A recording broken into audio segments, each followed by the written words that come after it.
mar laba passwordka confirm garee then markaas please numberkaaga oo aad ku isticmaalaysid meeshaan geli confirm markaa taabatid registrationkaaga complete kuu sameynaa then haddaa already account leedahay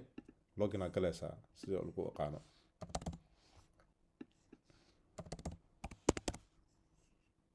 hadda gamekan ujeedaa meeshaan account oo login saan waaye markaa login samaysid sidaan kuu soo baxaa meeshaan register so hadda gameka waa ujeedaa sidoo profileka waa kana meesha oo logout waa kana messageka waa kana hadda waxaan rabnaa gameka inaan naka deposit inaan sameyno deposit markaa rabtid inaad sameysid erigana ka soo qaadanaysaa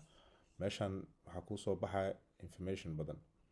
accountka waxaa ku dhex jira deposit withdrawal bonus history bet history iyo casino history intaan meeshaan waa profilaha ee messageka iyo meesha password ku bedeli kartid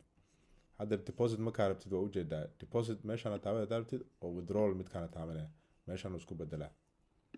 deposit hadaa ku laabano meeshaan ku qoran oo Vim Pay ahamna taabanaysaa markaa taabatid optionka waxaa kuu soo baxayo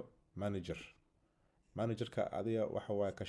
kashiiraha adiga aqaantid already oo lacagta ku deposit gareena meeshaan ka raadinaysaa ka helaysaa marka kashiirka choose gareysid waxaa gelinaysaa lacagta rabtid inaad deposit sameysid then markaas numberkaaga meeshaan gelinaysaa oo adiga awal oo qortay example-ka waaye hadhowtina waxaa taabanaysaa depositna markaa taabatid waa inuu kuu soo caddeeyaa confirmation kan sidan waa inuu ekaadaa oo geeska kusoo baxaya deposit request submitted haddaa arkin deposit request submitted oo mid orange duu soo baxo oo dhahayan already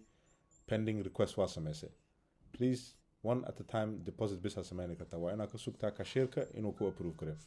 hadhowtina kashiirka markaas la hadashiin waa inaad meeshaan gashaa deposit history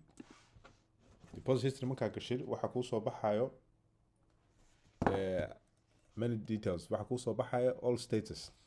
the latest status waa kana midka previous one aad qaadatay waxaa ku qoran date payment amountka $10 hadda aad taabtay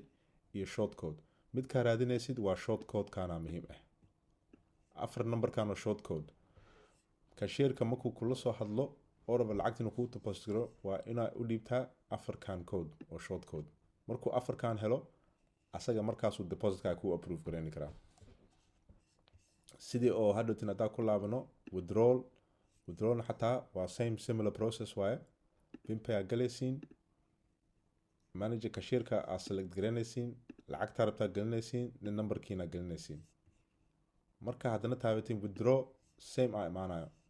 please ogaada as a player maalintii waxaa leedihiin many options in a game kan sida u wadiin laakiin hadda withdraw soo dhawaada please sombet